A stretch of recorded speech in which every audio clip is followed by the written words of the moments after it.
Okay, yes. So I think we can start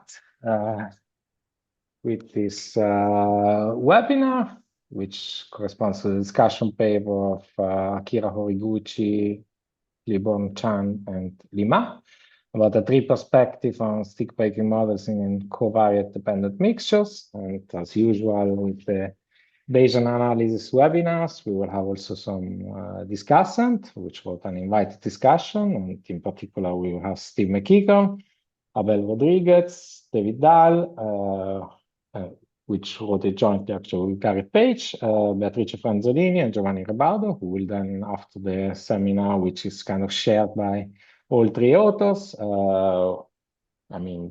make a summary of their discussion, and then there will be a rejoinder of the authors and some floor discussion.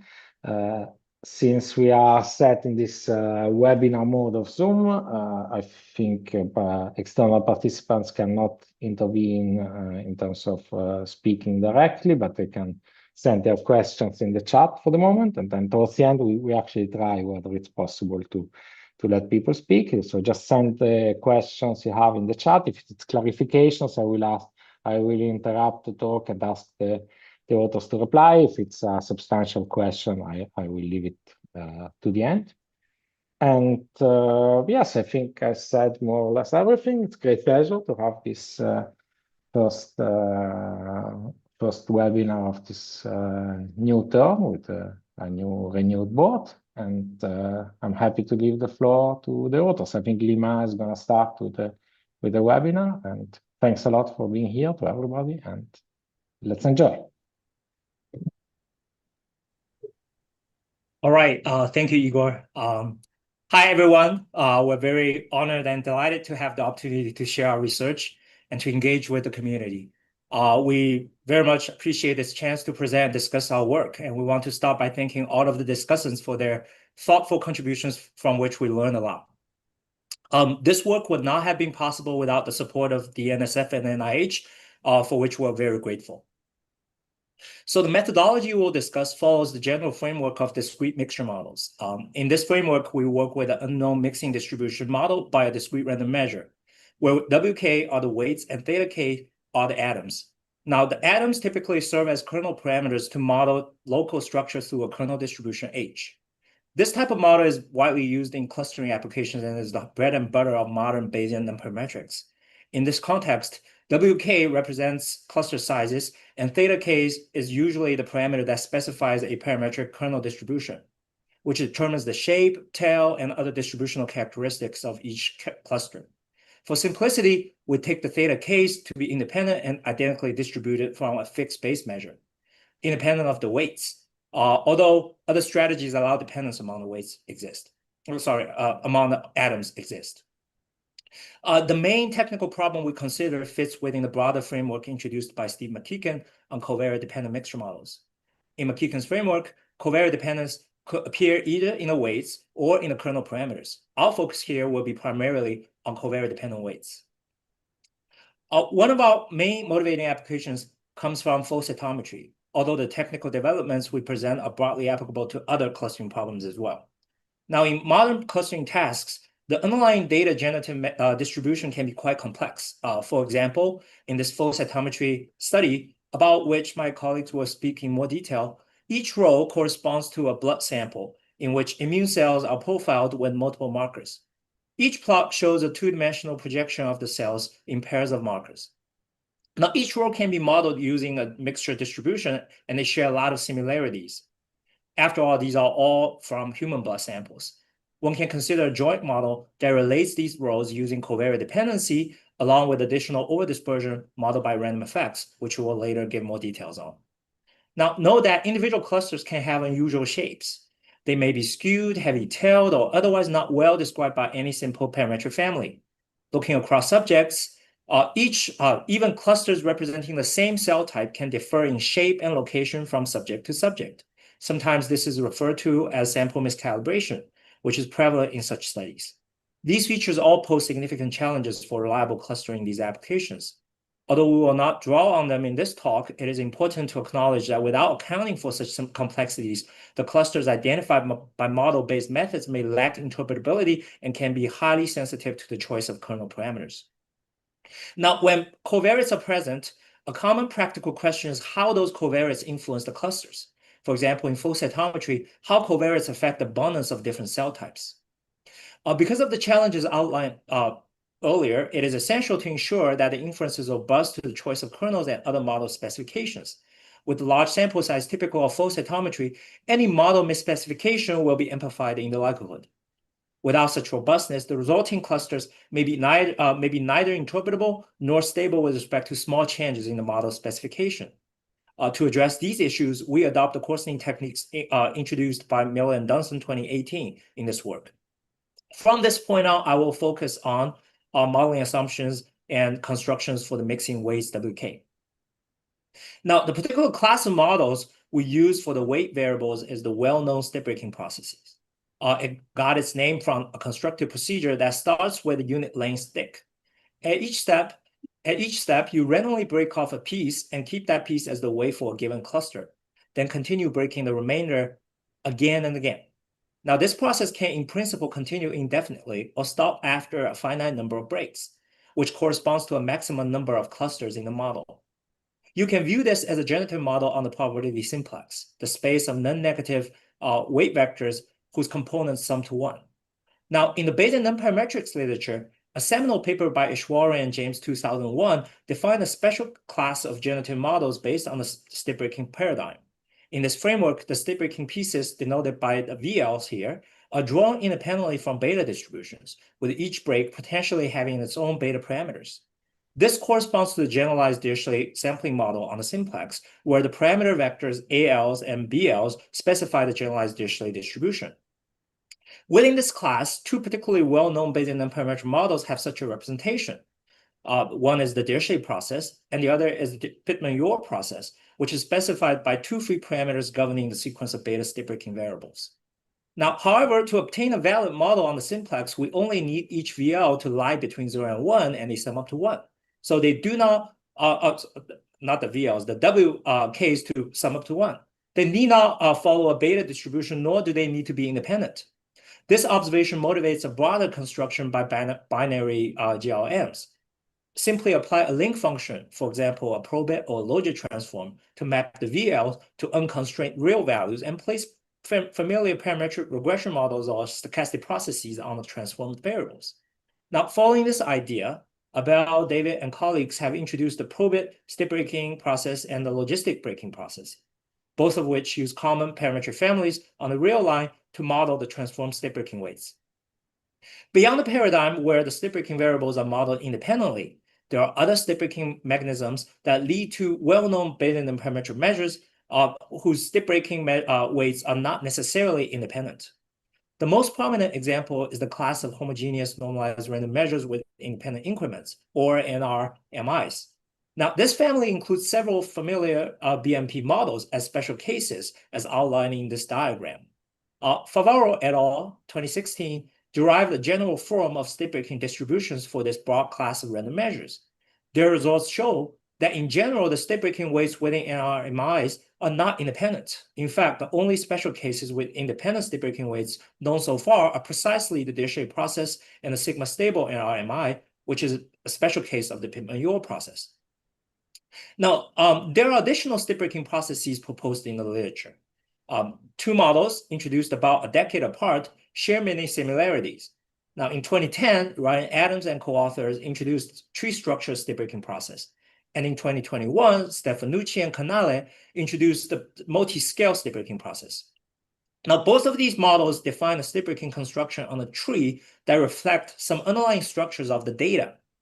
A technical difference in these models from the other state breaking models we consider here is that each time a stick is broken, in these models, the interior node of the tree has an associated piece of the stick, whereas in the other more traditional state breaking models, only the leaf nodes have weights associated.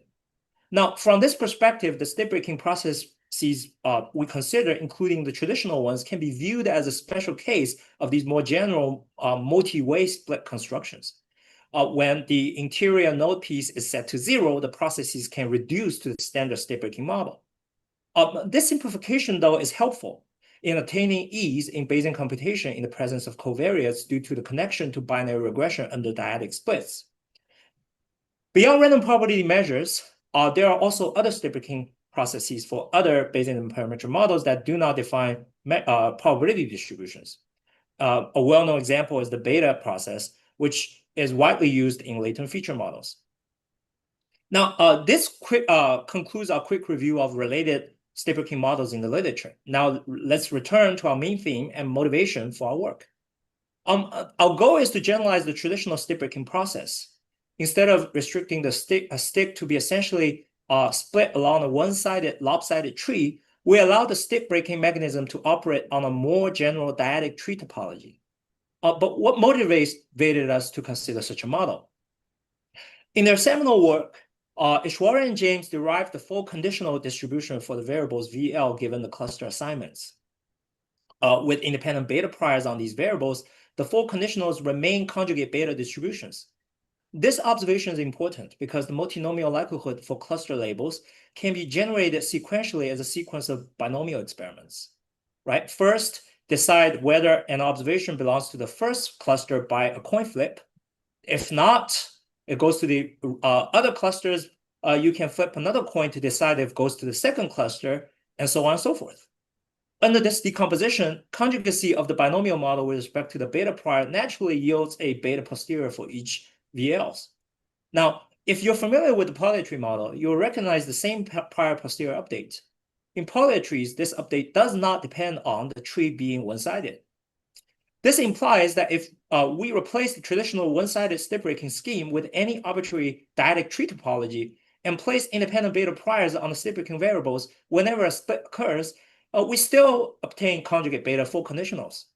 This shows that the strategy of Ishwara and James can be generalized to more complex tree-based state breaking procedures. The next question is, what happens when we introduce covariates? After all, state breaking models are most useful in these settings where covariates influence the weights because of the connection to binary GLMs. But this connection is again maintained under general tree topology. The key to the success of this approach is again the sequential decomposition of the multinomial sampling model. Because a multinomial distribution can be expressed as a sequence of binomial experiments, applying link transforms to the state breaking weights effectively yields a sequence of binary generalized linear models, one for each split. Next slide, please. In earlier work, David Dunson and co-authors introduced the pro-bit state breaking and logit state breaking processes based on this principle. These methods perform covariate-dependent mixture modeling using state breaking construction and standard MCMC techniques developed for binary GLMs. Now, more recently, following the introduction of polygamma data augmentation, Rejoinder and Durante developed additional computational strategies, including MCMC, EM algorithms, and variational Bayes for handling the logit link in these models. It's worth noting that a similar idea actually also appeared in the polytree literature around the same time as the pro-bit state breaking and logit state breaking. So in particular, Harrell and Hansen 2011 introduced the covariate-dependent tail-free process, a generalization of the polytree. This model allows covariate dependence in the random measure generated by a polytree again on a general tree topology, leveraging the same binomial decomposition of the multinomial sampling model. These observations imply that even in the presence of covariates, we can incorporate arbitrary tree topologies into state-breaking models without introducing any computational difficulties. All of the computational techniques developed for traditional state-breaking remain valid, because what truly matters is the sequential binomial decomposition of the multinomial, something independent of the specific tree topology. Now, in short, we can replace the conventional one-sided tree in a state-breaking process with any dyadic tree while retaining the same computational convenience for inference. This naturally raises the question, why should we replace the traditional lopsided tree topology with alternative tree? Just because we can do it, why should we do it? This is precisely the goal of our paper here. We set out to understand how changing the tree affects both the resulting model and the inference. Now we ask the question, what properties of the standard state-breaking model are preserved and which ones disappear when we swap out the tree topology? our findings show that several well-known and often undesirable features of the traditional stick breaking process can be mitigated or even eliminated by using a more general balanced tree. First, in a conventional construction, the stick is broken sequentially because the remaining stick gets shorter and shorter at each step. The later weights are stochastically smaller. This induces a stochastic ordering of the weights. Small weights naturally appear deeper in the tree. In practice, this creates problems when modeling covariate effects on small clusters. Suppose a cluster with a strong covariate dependence happens to reside at the ninth level of the tree. Modeling that effect requires 9 separate binomial regression models, one for each split, making inference for such clusters highly inefficient and parameter heavy. Now, second, as first reported by Rodriguez and Dunson, covariate-dependent stick breaking models tend to induce strong prior cross-covariate correlations among the random measures they generate. Subsequent works have shown that this arises because the process places high prior co-clustering probabilities across a wide range of covariate values, even when those covariates are far apart. One of our results is that these artifacts are significantly reduced when we replace the traditional one-sided tree with a more balanced, more general tree topology. As mentioned earlier, we aim to generalize the tree topology beyond the traditional lopsided structure. For our theoretical study, we chose a topology that contrasts most sharply with the one-sided tree, a balanced tree. Of course, different applications may call for different tree shapes, but the balanced topology provides a clear test case. In this construction, each remaining stick piece is split at every level. We'll show that this balanced design mitigates the undesirable properties discussed just now. With that, I'll hand things over to Akira, who will present the technical details and the main results.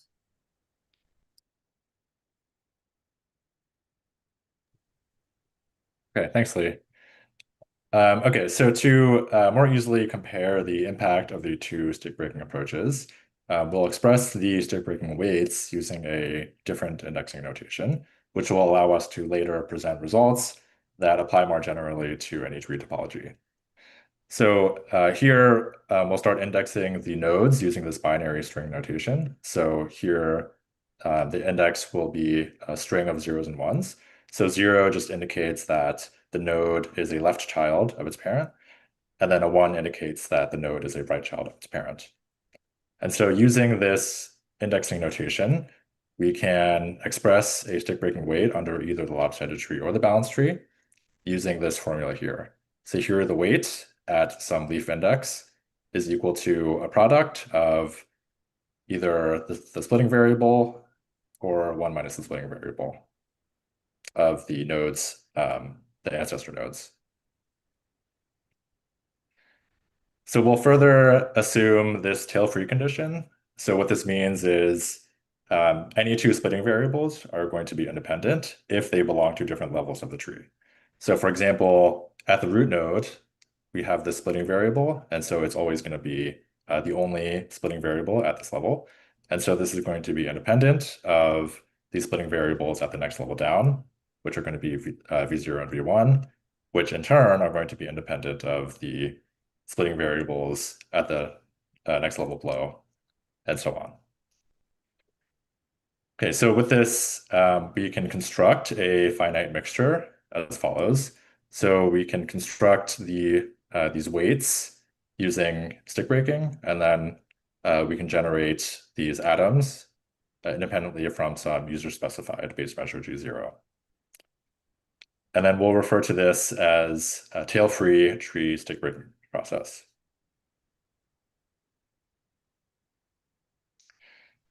Okay, and then the covariate-dependent version is very similar, except the difference is that the covariate dependence is incorporated into the weights. So here we have this measure that depends on this covariate x, and the covariate x is incorporated into the weights, which we do by incorporating them into the splitting variables.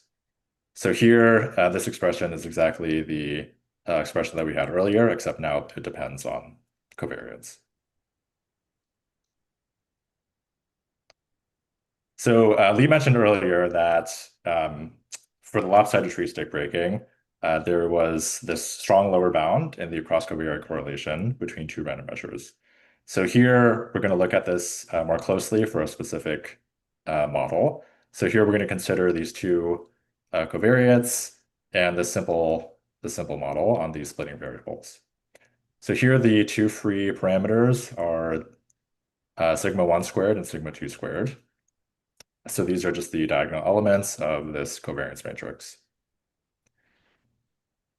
So if we look at this left panel here, this left panel is showing the cross-covariate correlation for different values of sigma 2 squared and sigma 1 squared. So we see that regardless of which values of sigma 1 squared and sigma 2 squared are chosen, the cross-covariate correlation never dips below the value of 1/3. In contrast, if we look at this, the right panel here, so this shows the cross-covariate correlation values for a balanced tree. And here we see that this attains a wider range of cross-covariate correlation values. So you can almost get all the way to 0. So we're going to, in the next few slides, we're going to dig a little deeper into why this lower bound seems so strong for the lopsided tree, but not for the balanced tree. Okay, so this theorem establishes moment properties for random measures when the atoms and weights of a mixture model are generated independently of each other. So in particular, we have this correlation term, and this theorem expresses it as this closed form expression here. So it's a function of these ax, x prime terms, which are defined exactly here. So one thing to note is that somehow this cross-covariate correlation seems to not depend at all on the base measure G0 or on the measurable set. And the second thing to note is that this term here, ax, x prime, turns out to be, can be interpreted as an expected co-clustering probability. So this is an insight that professors Dahl and Page have provided in their discussion. So they mentioned that the expected probability that two observations with covariates x and x prime belong to the same cluster is exactly this expression here. And so this helps to provide even more insight into this cross-covariate correlation. So if you look at this co-clustering probability, so this next theorem provides further intuition for this probability for the lopsided tree and balanced tree stick breaking processes. So because we're looking at tree stick breaking processes specifically, here we change the indexing notation from integers to the binary string notation that we introduced a few slides back. And so for this theorem, we're going to also assume that the distribution of any splitting variable does not depend on its node index. And so if you look at the expected co-clustering probability for a lopsided tree with k number of leaves, we have the following expression. So it's a sum, it's equal to a sum of this term over here plus this term over here. And it turns out that as k goes to infinity, as the number of leaves goes to infinity, this second term over here goes to 0, so it disappears. And the limiting term, so we're left with just this first term over here as the limiting term. Okay, so why do we end up getting this limiting term, which typically is a positive value? So let's consider this expression here. So this is a sum over all of the leaf node indices. So in particular, let's consider just one of these summands for the first weight that's constructed via lopsided tree stick breaking. So the first weight is simply just the first equal to this first splitting variable. And so for any value of k, as long as it's at least 2, this summand for the first weight that's constructed will always be the same. So regardless of the value of k that's chosen, as long as it's at least 2. So similarly, if we now look at the weight, the second produced weight under lopsided tree stick breaking, this term remains the same regardless of the value of k, as long as it's at least 3. And so we can make a similar statement about the third created weight under lopsided tree stick breaking. And so if we send k to infinity, we get this sum of these positive terms. And if we think about it a little more, this because of the special nature of lopsided tree stick breaking, the sum is actually a geometric series because every weight is always going to be v, so a splitting variable, times 1 minus v to some power. And so this gives us a geometric series from which we can obtain the sum in this nice closed form here. So now if we look at a balanced tree, this probability under a balanced tree with k leaves, we have that this probability and the limit goes to 0.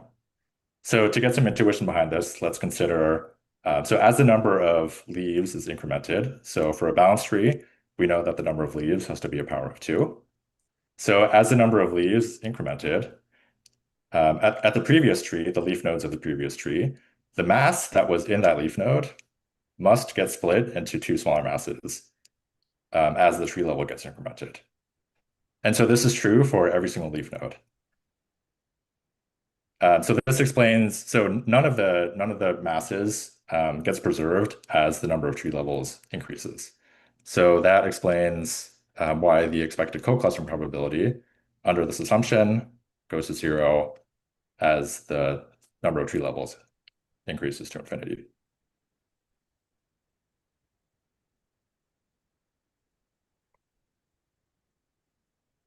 Okay, so this third result provides a basic smoothness property with respect to the covariates, which seems like a minimum required property for a dependent process to be well behaved.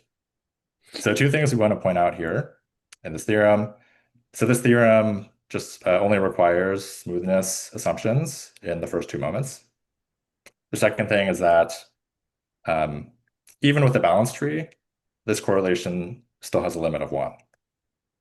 So to see why this is noteworthy, recall from theorem 1 that the cross-covariate correlation is a fraction, is this particular fraction, and where the denominator involves these axx and ax prime x prime terms. And we also saw from theorem 2 that this term also goes to 0. So we have that the denominator can go to 0. However, it also turns out that the numerator also goes to 0 at a certain rate that forces the correlation to still be equal to 1. So we still get this full upper bound correlation of 1.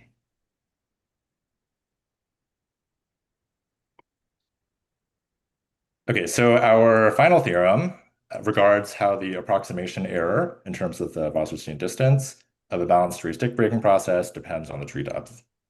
So for a Dirichlet process, there are exponential bounds in the finite approximation theorems that are contained in the 2002 Ishwarn and James paper. And the motivation behind our result here is that we wanted to provide a similar bound for balanced tree stick breaking processes. So to interpret this theorem, let's consider 2 sets of sticks. So one set is obtained using a balanced tree with a finite depth that we'll call capital M. And then the other set of sticks is obtained from the first set, using the first set, and then just further breaking those pieces. So this theorem is telling us that the 2 corresponding tail-free processes have an approximation error that's bounded above by 2 to the power of negative m plus 1, which is exponentially decaying in m.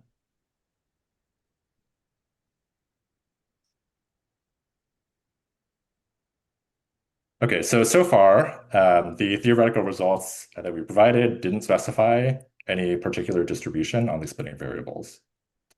For our numerical examples, we chose the following logit normal model for the splitting variables.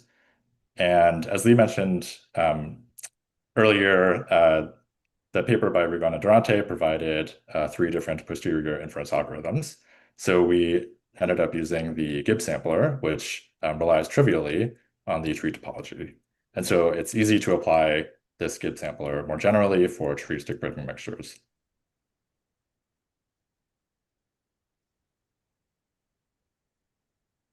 So in our experience, we ended up finding that the posterior computation using the balanced tree tended to be noticeably faster than the one with using the corresponding lopsided tree. So to examine this closely, it turns out that there's really only one step in the Gibbs step that accounts for, in the Gibbs sampler, that accounts for the tree topology. And so if we look at this step in particular, so for each node, this step tallies the number of observations in the left branch versus the right branch of the node, and then it treats those as the successes and failures of a logistic regression. And so because of this, it turns out that the posterior computation, at least the difference when we consider the lopsided tree versus the balanced tree, the difference scales with this sum here. So this is a sum over the n observations, or the n samples. And each summand is the number of binary regressions involving that observation. So because we're using this tree topology, and we know that observations must belong to one of the leaf nodes, it turns out that this sum on the left-hand side is equal to this sum on the right-hand side. And in particular, the number of binary regressions involving an observation is just equal to the node level of that observation in the tree. So we know for a balanced tree that all leaf nodes belong to the same level.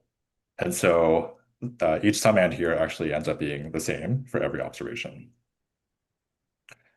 However, for a lopsided tree, an observation can belong to the topmost leaf node, or it can belong to the bottommost leaf node, or anywhere in between. So there's a lot more variation in terms of what this sum is. So we'll look at three different cases.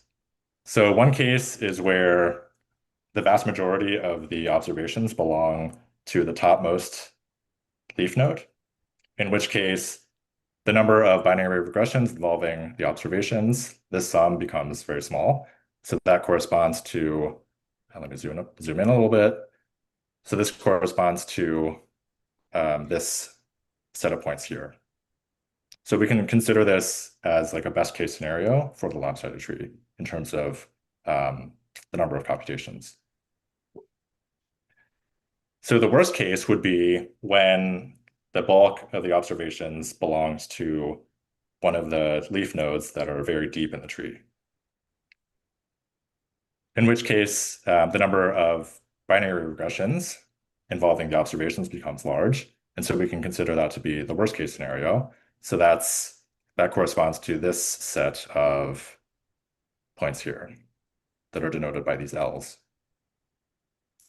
And then finally, if the observations are kind of spread out fairly evenly among the leaf nodes, we can consider that to be the average case. And so that is given by this middle set of points here. So we see that even in this average case scenario, this regression sum divided by n is still linear in the number of clusters, whereas for the balanced tree, it's more logarithmic. And so this gives us insight into why the balanced tree tends to provide a faster posterior computation compared to the lopsided tree, the corresponding lopsided tree one. It's because of the number of binary regressions involved due to the tree structure. And so that's why it's generally faster as the tree becomes more balanced, unless all the observations are concentrated in a small number of large clusters that are located near the top of the tree.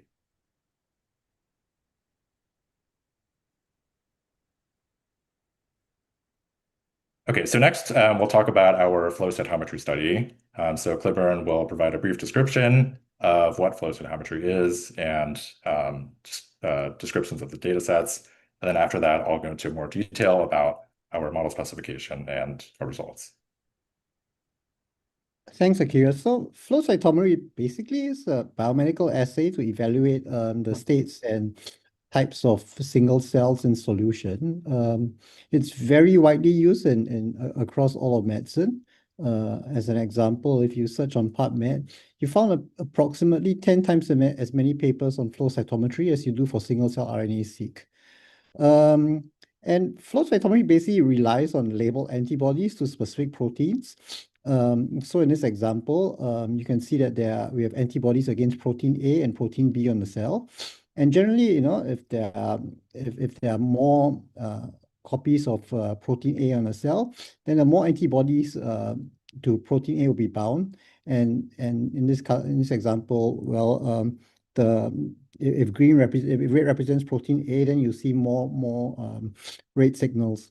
And so if you look at the distribution of cells on the A and B axis, you find that in this example, they fall into 4 classes, corresponding to whether A and B are low or high, respectively. Next slide, please.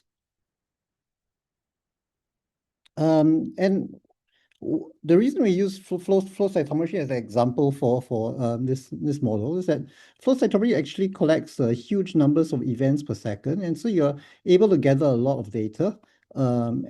And for example, just 10 mils of blood is going to provide you with millions of cells, and you generally measure a fairly small number of parameters on each cells, typically not more than 40 or 50 at the most. And so you have a situation unlike single-cell RNA-seq, which is like small n, large p. For flow cytometry, we actually have large n and moderate p sizes. And this actually allows you to then think about actually modeling multivariate and multimodal distributions. Next slide.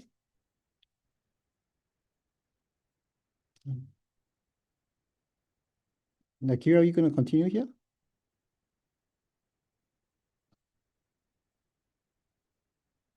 Sorry, I forgot I muted myself. Okay, thanks, Cliburn.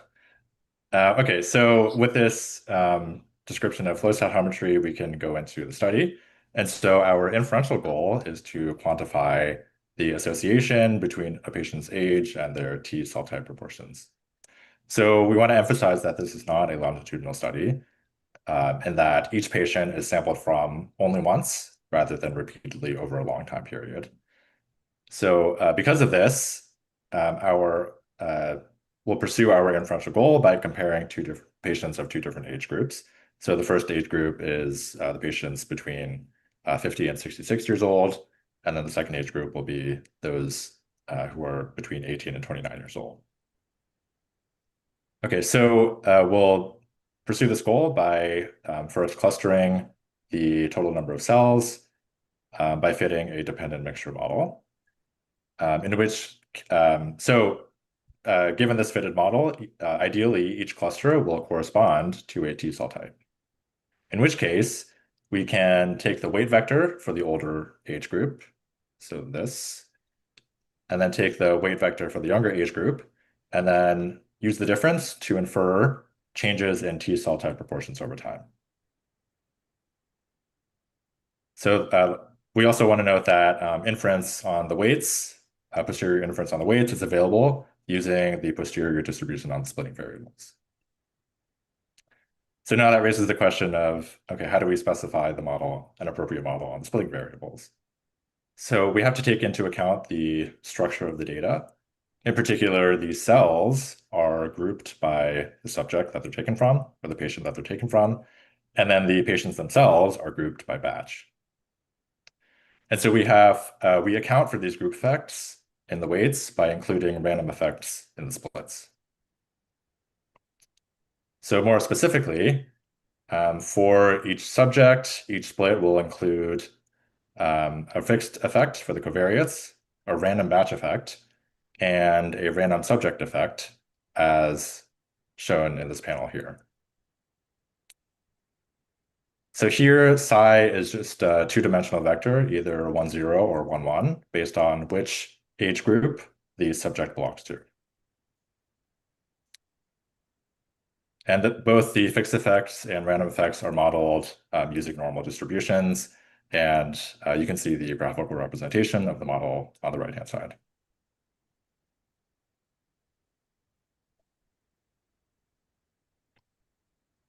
Okay, so in terms of fitting the model, so we fit a lopsided tree mixture model and a balanced tree mixture model using a good sampler. We set the number of leaves to be equal to 16. We also, had tried it for 32, and we found that the inference for the two different mixture models tended to be were roughly the same. So we chose to present the k equals 16 results for more concise figures and results.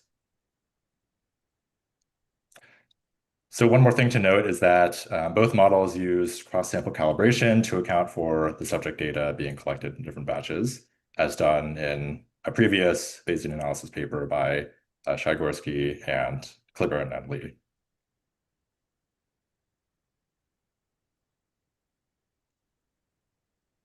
So this set of plots is showing the actual cells. So here, each row corresponds to an inferred cluster, a cluster that's inferred by one of the two mixture models. So the left half of the panels here correspond to the inferred clusters, the clusters inferred by the lopsided tree mixture model. Whereas the right half of the panels correspond to the clusters inferred by the balanced tree mixture model. So again, each row corresponds to one inferred cluster, and each column corresponds to a particular two-dimensional projection of the biomarker values. So there are two reasons why I'm showing this. One reason is that, so between the two mixture models, the inferred clusters must be similar to each other in order to elicit meaningful comparisons in the mixture weight differences. So, if we think about it, how could we possibly compare mixture weight differences if between the two trees if the corresponding cell types don't match? So the second reason for showing this panel is to highlight three particular clusters. So these are the rows with the darker panel backgrounds. And these three clusters correspond to CD4 naive T cells, activated monocytes, and resting monocytes, respectively. So now here we're showing the credible intervals for the mixture weight differences for both the lopsided tree and the balanced tree. So the blue intervals correspond to the balanced tree, and then the red ones correspond to the lopsided tree mixture model.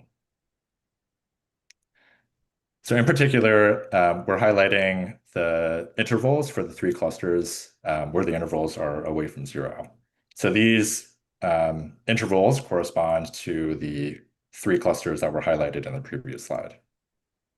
So the fact that these credible intervals are negative suggests that the cell type proportions corresponding to these intervals tend to decrease with age. And this seems to align with known biological mechanisms, which Cliburn will talk about in more detail next. Yeah, well, I'm going to talk about it very, very briefly. So I'm just zooming into the first 6 rows of the charts that Akira showed in the previous 2 slides. And I'm matching the cell phenotype as seen on the expression plots with the credible intervals for that particular cluster. So rows 1 and 2 correspond to central memory CD4 T cells and naive CD4 T cells respectively.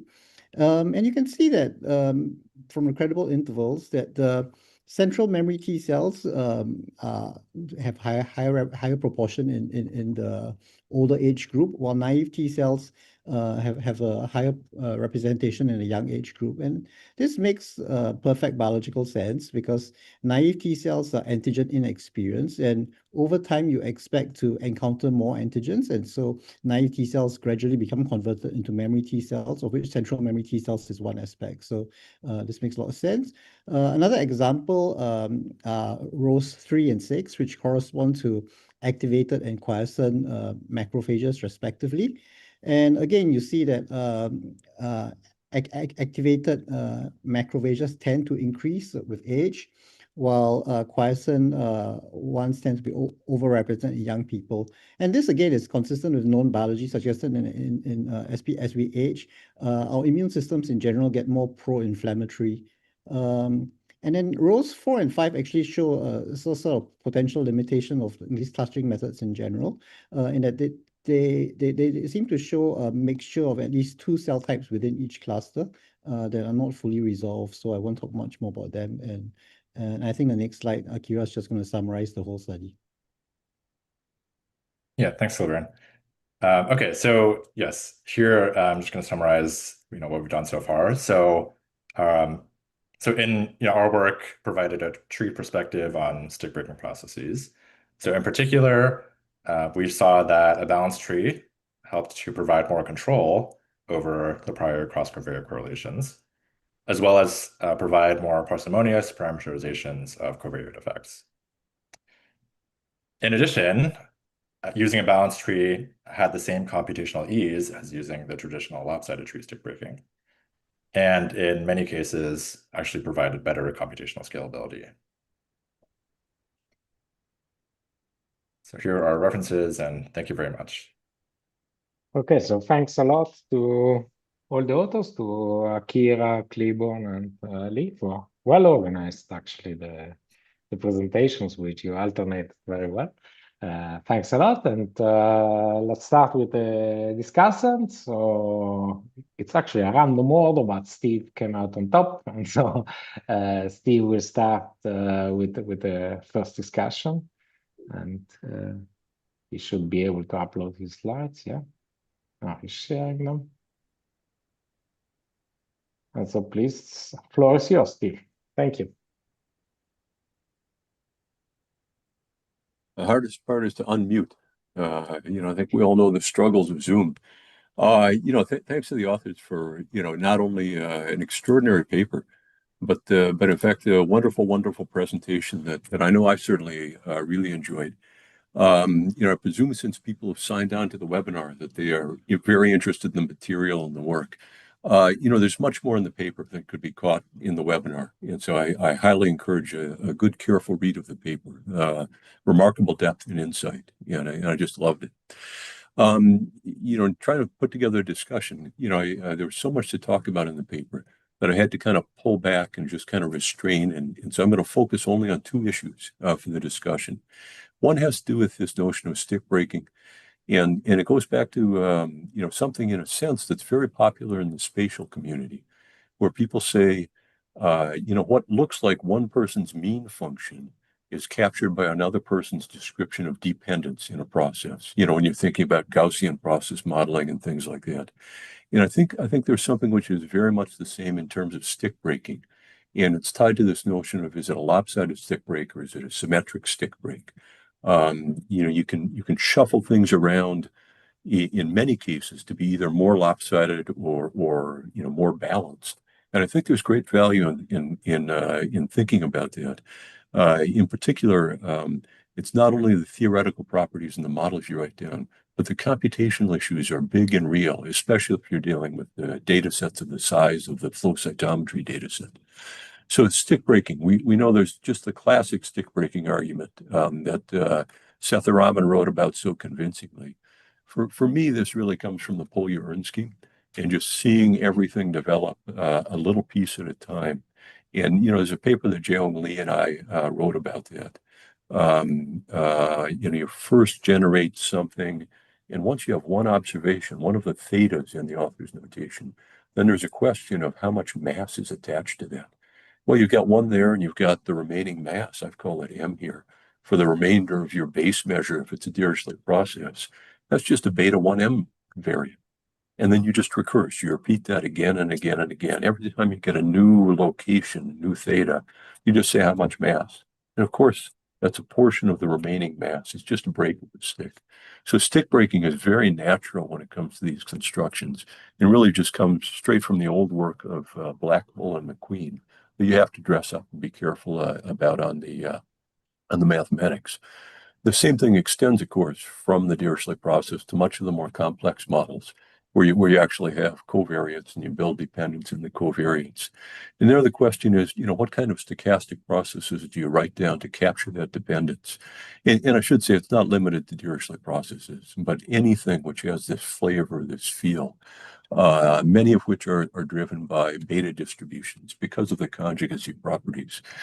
And so there are a couple of ways to deal with things. If you want to take and just come up with a finite version of the Dirichlet process, and it really echoes what the authors have talked about and written about. And one approach is just the simple truncation. That's kind of the top one right here, where you draw these IIDVs, VKs, same thing that is in Seth Rahman's construction, same thing the authors talked about. And you just use that rule to assign mass. And you can do one of two things.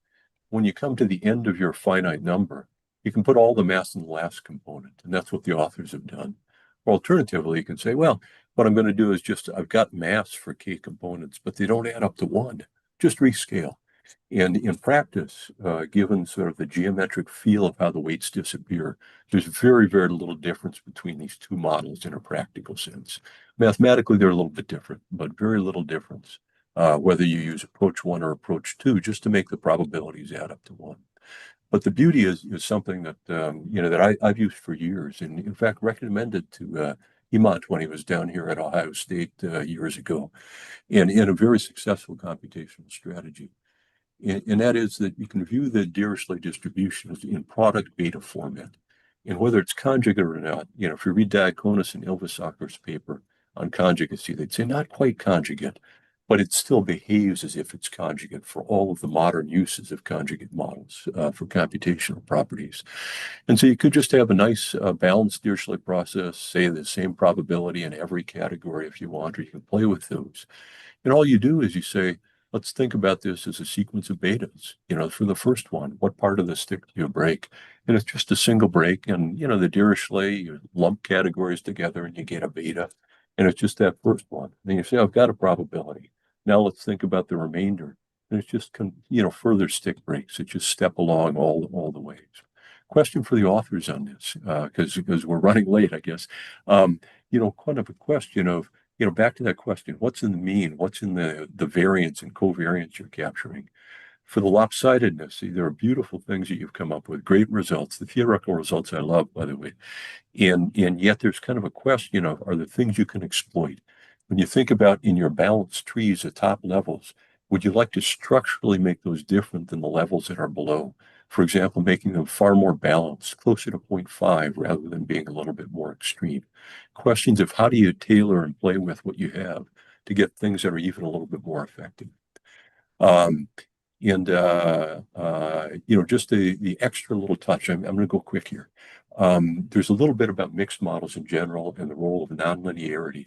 Beautiful work by Youngdae Kim and actually another co-author, also surnamed Kim, where they show this wonderful paradox where if you have only one observation per group, zero replication, in certain models, you can consistently estimate the variance of the random effects distribution, right? Now, there's like no way, except mathematically, of course, you're exactly right. And the trick is that is you change that random effects variance, IID normal random effects mean zero, and it passes it through a length function and all. There's a one-to-one mapping between the mean functions that you have and this random effects variance. And that perturbation actually matters a little bit, recurs all the time in BNP models where it's worth thinking really hard about inferential targets in what you have there. Yeah, it took too long, so I'm signing off. Bye. Thanks a lot, Steve, for the great discussion. Obviously, the authors will reply in the rejoinder at the end. So, second discussant of today is David Dahl. Or was it Abel? I don't. Maybe I got the order wrong. It doesn't matter. I don't know. David, then. Sorry if I messed up. Either way, Abel, do you want to go first? Yeah, please. It's fine, David. Go ahead. Sorry, I messed up. My fault. I just had a whole day of teaching and with that. Are you able to share? Yeah, thanks. Fantastic. Thanks so much for inviting me, Igor, and Julian, for the opportunity to present. Thanks to the authors. I think this paper is really, honestly, really interesting, deep insights, fascinating paper, fun to read, a lot of really nice theoretical results. So it was really fun. I want to acknowledge my co-author on the discussion, Garrett Page. It's been really fun to dig in with him and dive in, and really had some really fun discussions about the paper. These are just a few insights that we saw as we read the paper, and wanted to just share them with you. So we went ahead and implemented the logit normal model for a really simple toy example where we had just one covariate that ranged from -6 to +6. We had an intercept term as well. And we looked at the correlation between two dependent random measures. And we found that indeed the lopsided tree has a slowly decaying correlation. But the balanced tree decays more quickly as purported in the paper, and that makes a lot of sense, and we like that. We did notice, however, that the correlation can get quite low, even with the lopsided tree, and lower than the 1/3 threshold implied by their corollary 2.1. We were confused by that for a while, and then we realized that the setup here, our little toy example, which is, I think, not too crazy, does not satisfy the conditions of corollary 2.1. So this threshold, I think, doesn't apply. The second point we wanted to make is that even if we can have highly dependent random measures, as we could have in the balanced tree or the lopsided tree, that does not necessarily correspond to high co-clustering probability or high adjusted random indices for that matter. And so we could get a very low or relatively low dependence in random partitions, even if we have very high dependence in random measures. The point being then, if you're really interested in dependent random partitions, we would suggest using models that explicitly address dependent random partitions and not try to get at dependent random partitions through dependent random measures. The last point was that the balanced tree construction and the lopsided tree construction can be viewed as an unbalanced tree, that we call it. So here's the balanced tree, and we have a whole bunch of leaves at the bottom, and that's great because we are splitting both the left and the right tail in the stick breaking. Okay, so we could also, though, get a lopsided tree by a balanced tree construction where we have the splitting on the left become degenerate. And so the splitting variable is like the 0, 1 splitting variable. So all the probability mass just flows down to only one leaf.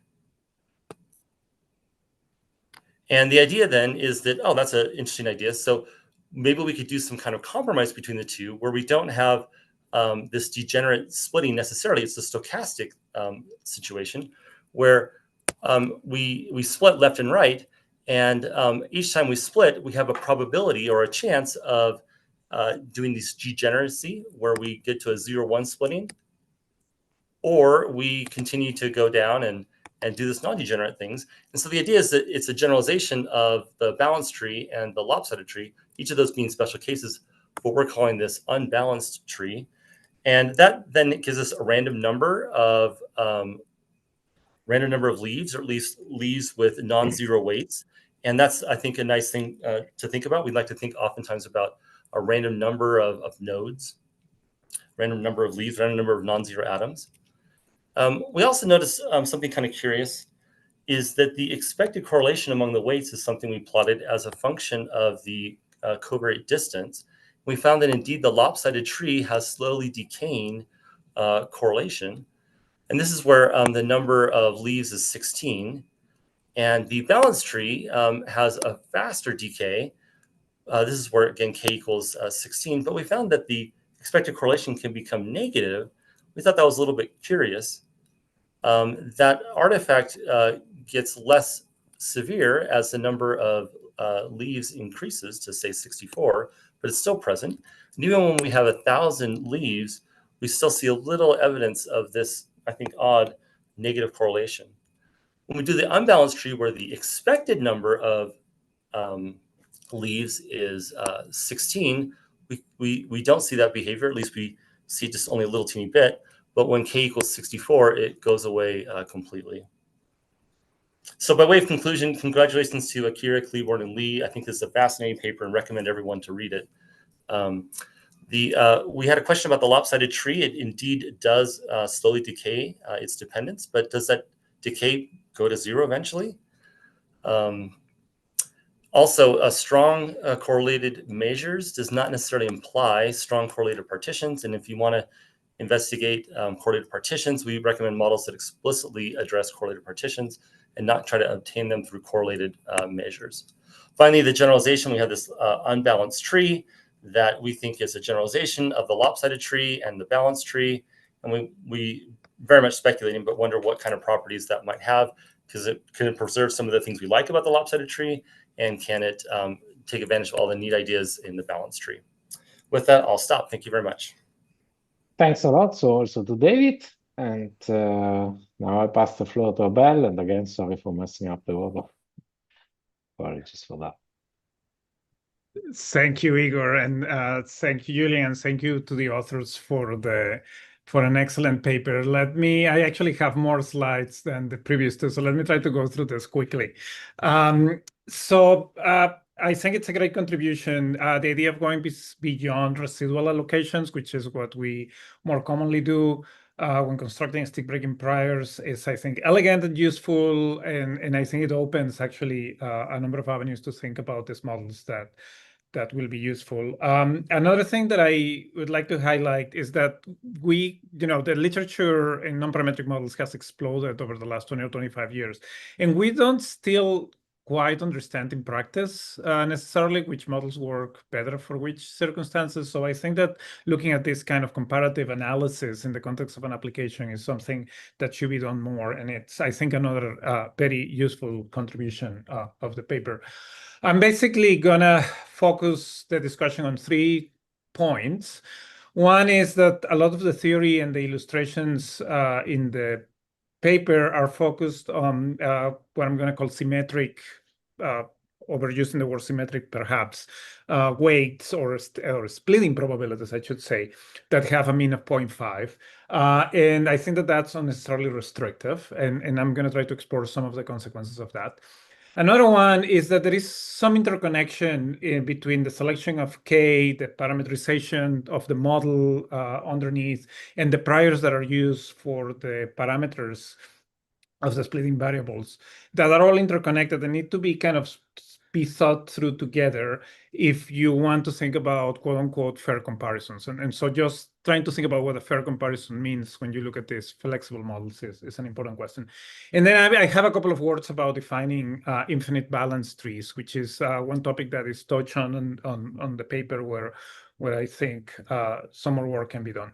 And one fact to remember that is going to kind of come back often is this kind of dual role of the AXX quantity in the paper that controls the variance of the measure at a set, but it also gives you what is the probability of co-clustering at a particular covariate value. And so I will actually be coming back to that other interpretation fairly often. So I guess the first comment that has to do with the weights or with the splitting variables that have mean 0 has to do with this business of the lower bound on the correlation. And part of the reason why that happens is because we are constraining the weights in that or the splits in that way. So this is the same example as in the paper. We saw a version of this graph where the right-hand side is the same one that the authors had in the presentation, but the left-hand side, it's done using a slightly different set of hyperparameters for the coefficients. And if instead of having mean 0 for the 2 gammas, you make the intercept have a mean that is negative, in this example, you can actually get correlations that are negative and that can have very different forms. So I guess from the point of view of the theory, it gets easier to do some of the theory if you assume that those means are 0.5, but from the point of view of modeling, it is restrictive. If you are working with a DP, I don't think that I would ever say that the concentration parameter is 1, no matter what my data is and no matter what else I know about the problem, right? So this is an example of how adding that extra flexibility can kind of address some of the shortcomings. And computationally, this is straightforward because it's just essentially changing the mean of a product. Another kind of side comment here is this is kind of a complement to to the graph that is in the paper and in the presentation. That one has the correlations, but it's also useful to look at the variances or at the co-clustering probabilities. Remember that A has these two interpretations. And what you see is essentially, so the left is the lopsided trees, the right is the balanced trees, and then the rows correspond to two covariate values. And so what you see is that in general, with the lopsided tree, where if the mean is 0, so these graphs assume that the gammas have mean 0. So if you look at the lopsided tree, those have higher correlation or have a lower bound in the correlation, but they also have higher probability of co-clustering.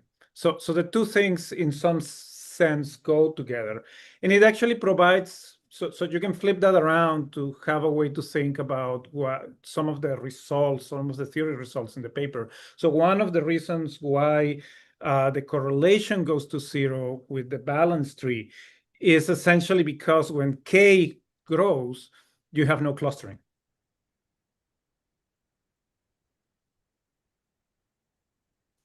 Okay, so let me.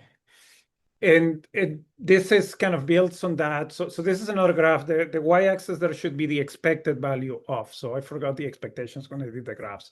But that is the expected value of the number of occupied components if you have a sample of size, 3,000 or 33,000. Those numbers were guesses based on the real application, the real data.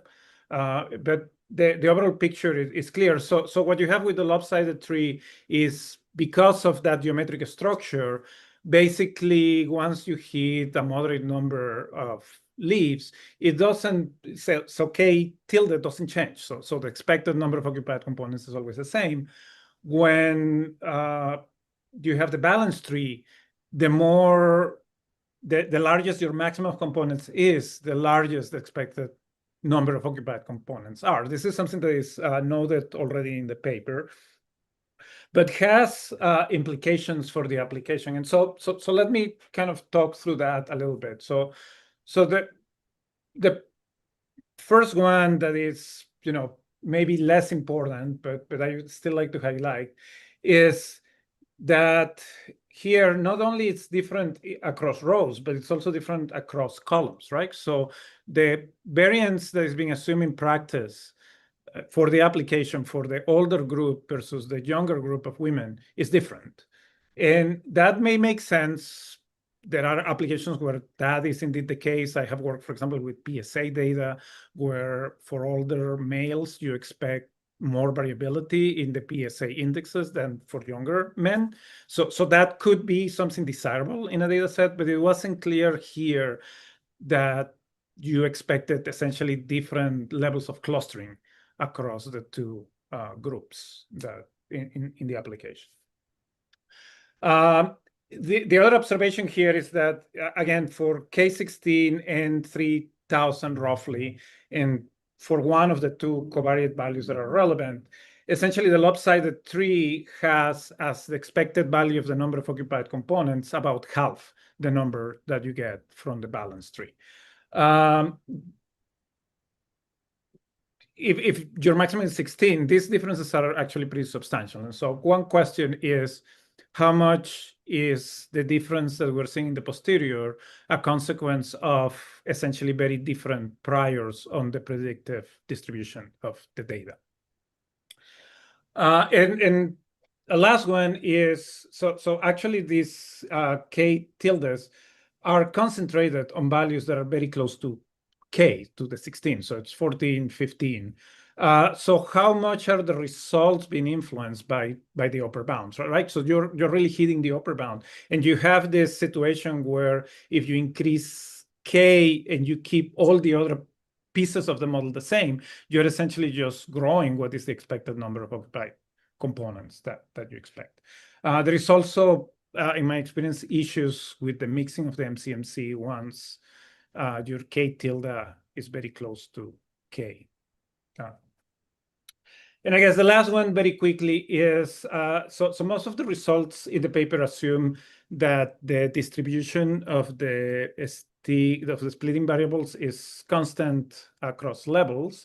There is actually a way to think about non-constant distributions. So basically changing the distribution at each level. This is all in the case where there are no covariates, but the extension is fairly straightforward. And again, comes from thinking about these A quantities as co-clustering probabilities in addition to being variances. And you can, the proof of this theorem is done by induction. It's a fairly simple proof, but it just basically says that you can write the probability of two observations coming from the same, or being equal, essentially coming from the same underlying component, as essentially a product of the second order moments of the B and 1 minus B for that level. So when the distribution is the same across levels, then you get essentially the same result that is already in the paper, or a special case of the result that is in the paper. That is that this goes to 0 as M grows, which basically means you do no clustering if you pick K large enough. But it also gives you a way to think about what are conditions that would allow for the definition of an infinite tree that would not that would actually do clustering on the observations. And so it is a relatively simple expression.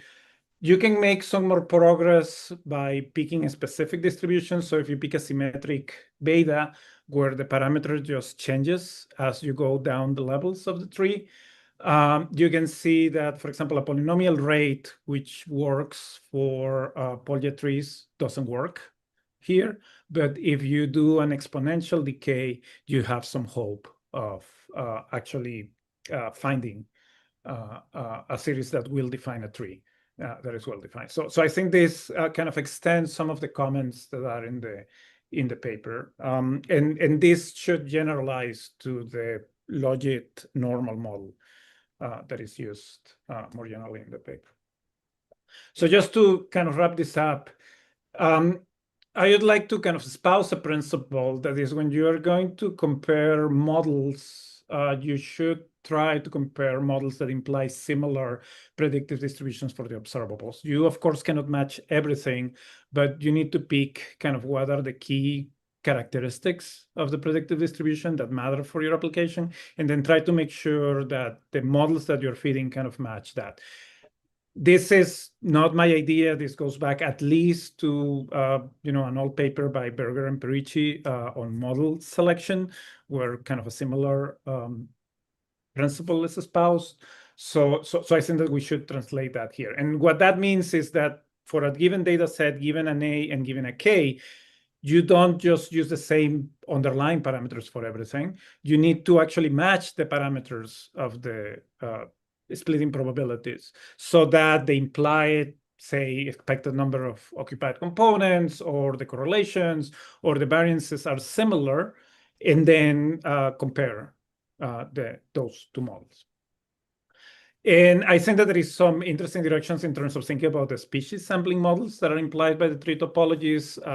That A quantity is essentially one particular ePPF for the problem, or but I think that could be extended further. So thank you. I'm sorry that I probably took a little bit longer than I should.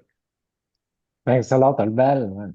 You gave actually a whole short talk. Very interesting, very nice. So last discussion we have by Beatrice was a joint discussion, Beatrice Franzolini with Giovanni Rebaudo. So yeah, okay. Thank you, Igor. Yeah, thank you. So thank you, Igor, and thanks to the authors for this inspiring contribution. So I will indeed summarize some comments that I wrote together with Giovanni Rebaudo. So this is just a paper at glance.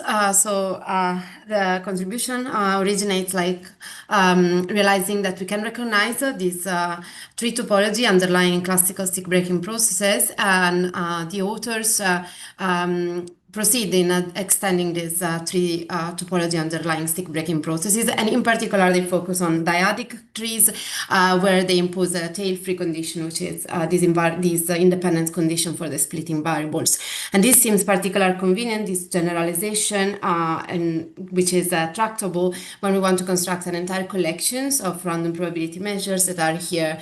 This one here that I will be back in a moment, denoted with GX, where X statistically can be a covariate. So among the many contributions in the work, one that particularly caught our attention is Theorem 1, and Akira already commented on it, but this is just a screenshot from the paper. The authors derived all these moments for the random probability measure obtained with the tree stick breaking processes. Those are, of course, important for prior elicitation, and in particular, the last one, equation 9, which is the correlation between two of these random probability measures, is particularly relevant because allow us to control the type of dependence a priori that we are inducing between different covariates values X.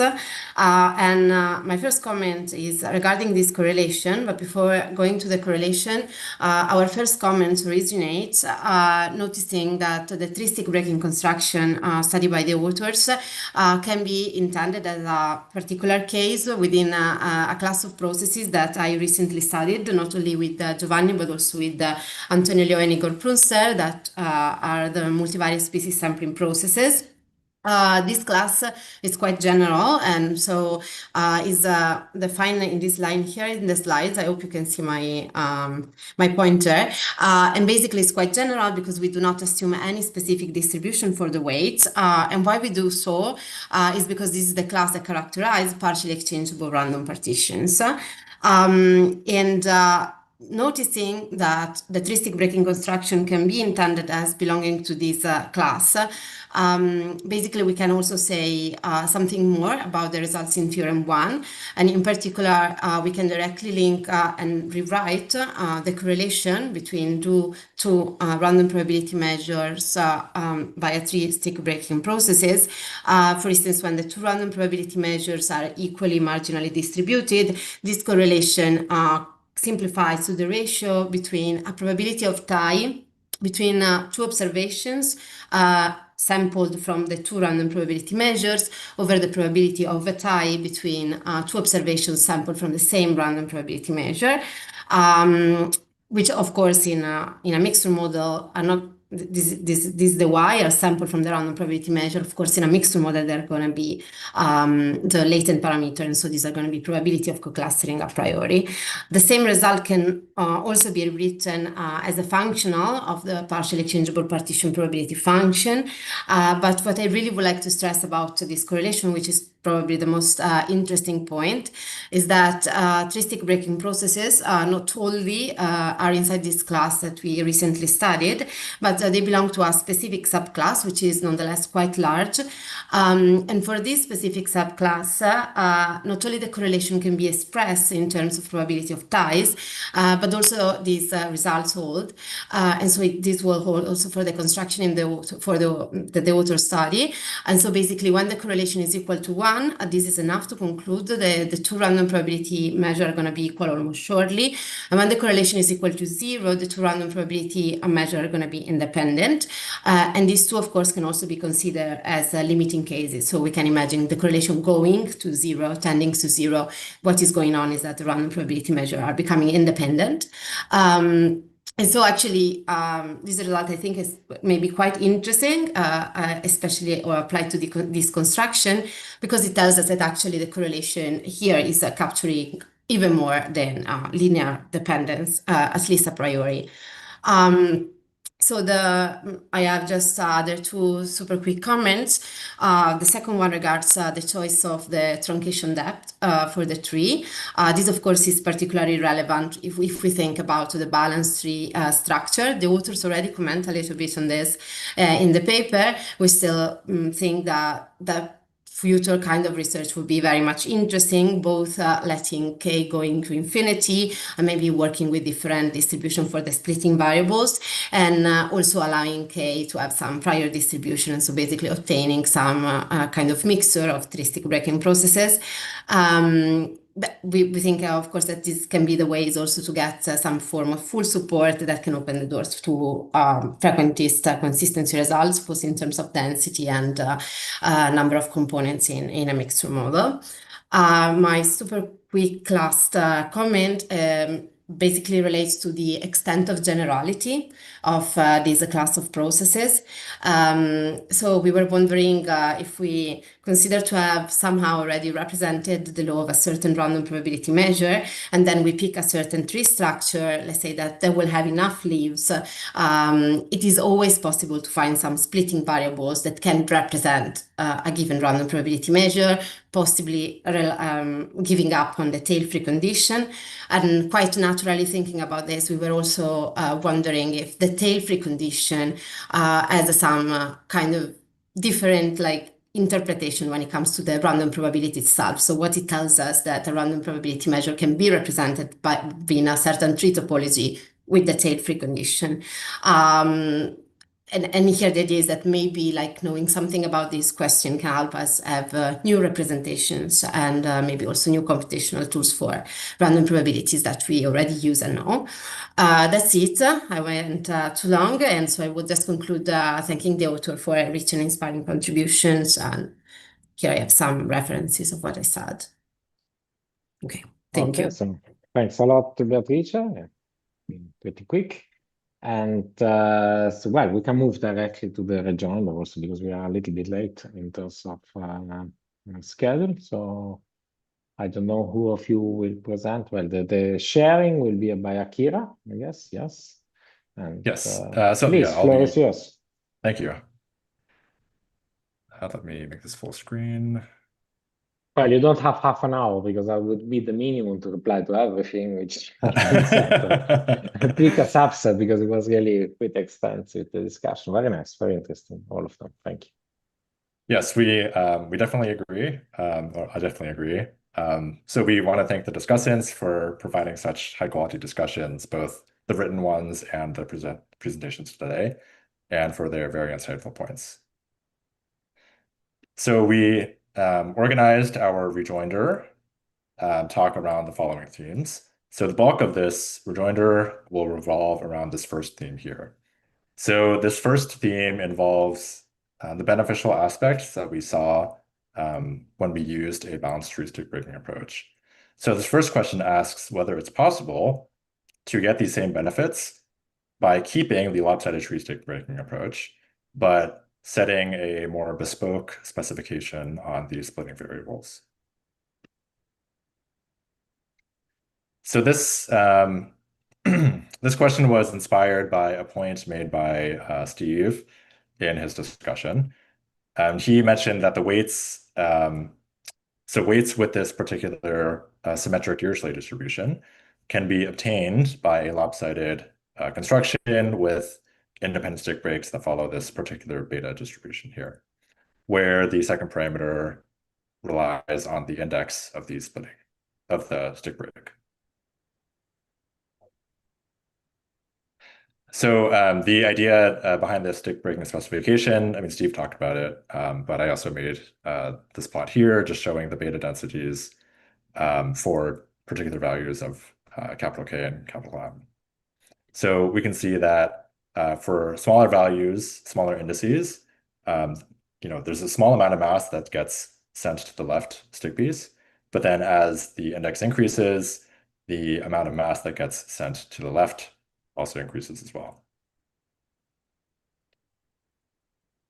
And so specifying the splitting variables as described would mitigate certain aspects of the stick breaking process that we attributed to the tree topology. So for example, the stochastic ordering of the weights under the lopsided tree with IID stick breaks. But it turns out that such mitigation turns out to be more difficult to achieve in the presence of covariates. And so we'll see this in two examples presented in the next few slides.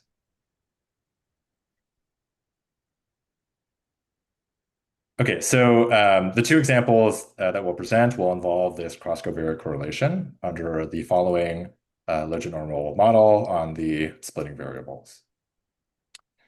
Okay, so we recall this plot both from the paper and from our presentation. So just to repeat this again. So this plot shows the cross-covariate correlation under the lopsided tree and balanced tree for various values of sigma 1 and sigma 2 under these particular conditions. So this first condition is that the means of all the splitting variables is equal to 1/2. And then the second condition is that the cross-covariate covariance between the splitting variables is non-negative.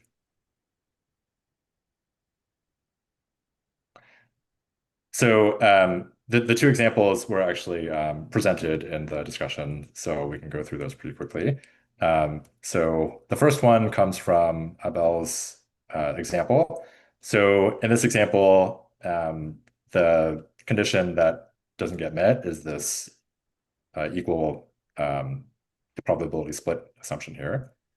So indeed, a wider range of cross-covariate correlation values can be achieved under a lopsided tree if we move away from that assumption. Interestingly, in this same example, we see that the curves kind of crisscross each other in interesting and perhaps unintuitive ways. And so if you are thinking of someone trying to set some value of this cross-covariate correlation a priori by playing around with these different sigma 1 squared and sigma 2 squared values, it seems like it would be more difficult because these curves kind of seem to behave in more unintuitive ways. Compared to with the balanced tree, we see that we get a similar range of the cross-covariate correlation values. In addition to that, the curves seem to have seem to be more well-behaved in the sense that the correlation seems to be a decreasing function of both sigma 2 and sigma 1. So in this example, it suggests that it's still, even though the range of cross-covariate correlation values seems to be pretty similar across the two cases, it still may be preferable to use this balanced tree formulation. Okay, so the second example comes from David Dahl and Garrett Page. So as they mentioned, there are these regions for the lopsided tree, regions in the covariate space for the lopsided tree, where the cross-covariate correlation goes below 1/3. So indeed, it is the case that in this region, this covariance becomes negative. So the reason is that, so we can show that under this particular specification in this example, this covariance equals this value on the right-hand side here. And so we can see that in these particular regions, we get a large negative value and a large positive value for x and x prime. And so that forces this term to be in magnitude larger than this term here. So this raises the question, in what scenarios does this non-negative condition not hold? So to answer this question, let's look at these two parameters. So sigma 1 squared reflects the prior belief in the baseline similarity between all subjects. And the second term here, this sigma 2 squared x prime, reflects the strength of the difference between the two subjects with these two covariate values, x and x prime. So to simplify this a little more, so in our paper, we were interested in two group comparisons. So we can simplify x and x prime to belong to be either -1 or 1, depending on which group the observation corresponding to the covariate value belongs to. So in this case, the covariance becomes sigma 1 squared minus sigma 2 squared if the two subjects belong to different groups. So that's just because x times x prime becomes -1. Okay, so this helps simplify some of the expressions here. So now the question of whether this condition holds becomes a question of whether this value is positive or negative, which is really just is sigma 1 larger than sigma 2 or sigma 2 larger than sigma 1. So whether the particular inequality that you're thinking of is appropriate, that depends on the context of your application, of course. So in our application, in flow cytometry, the subjects were all human subjects, which suggests a strong baseline similarity. In contrast to if subjects happen to be different species for some reason, that would suggest a weaker baseline similarity.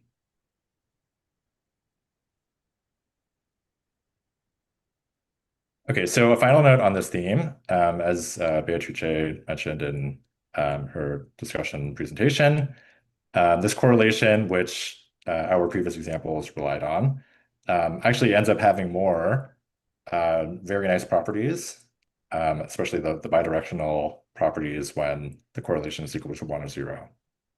So we really like those results and thank the authors for providing those properties. So in addition to these properties, to this correlation, so we see it as a very nice way to interpret covariate effects. In addition to that, the discussion by Michele Giovanni provides many other metrics for interpreting covariate effects. And we hope that this discussion sparks more exploration in this direction. Okay, so on to the second theme, which involves the behavior of the random measure when the number of leaves in the balanced tree goes to infinity. So this was touched upon by pretty much all the discussions. So, the idea is that essentially the clustering essentially disappears as k goes to infinity if the splits are IID. So, which means that if we want to induce a suitable state-breaking model for clustering using a balanced tree of infinite depth, the split distributions must depend on the node indices. And we saw in Abel's discussion, he provided a lot of nice examples and results that provided a suitable state-breaking model in the no covariates case.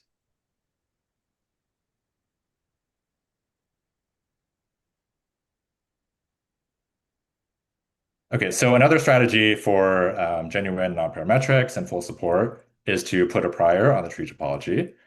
So computationally, this can be difficult, complicated, because it can involve complex trans-dimensional sampling schemes. And alternatively, David and Garrett introduced this unbalanced tree approach in their discussion, and we really like this approach because it seems to sidestep a lot of the issues with the previous two strategies of either just using a balanced tree and setting k to infinity or putting a prior on the tree topology.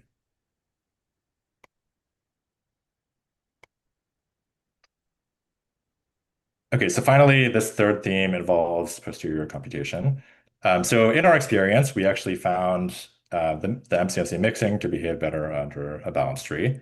So there was a discussion by Antijar Alam et al., so Yunxuan Dunn, Tony Linero, and Peter Mueller. So in their discussion, they provided this insight that in addition to stochastic ordering, slowing down mixing of MCMC, having a large number of latent variables can potentially slow down mixing. So in the supplementary material of our paper, we actually mentioned that the lopsided tree will typically require a larger number of latent variables. So that's something that I also talked about in the earlier presentation. However, we didn't actually make this connection to slower mixing. And so we wanted to thank the authors for providing this connection. So unfortunately, given the time frame, we weren't able to include every discussion in this Rejoinder talk, but we wanted to acknowledge and thank all the discussants for their great discussions. And so that's the end of the talk. Thank you.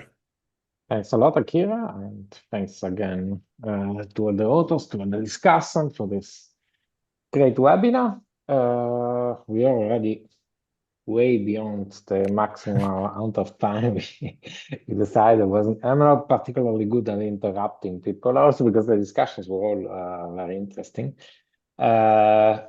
So nothing. I think we can wrap it up here, and let me thank once again all the authors, which did a great presentation. So the discussant, which brought up a lot of very interesting points, and thanks a lot. It's a good sign of the ISBA being a healthy community with always nice and participated discussion papers. So thanks a lot. Have a nice evening to everybody. A nice afternoon in the US, and bye to everybody. Thank you.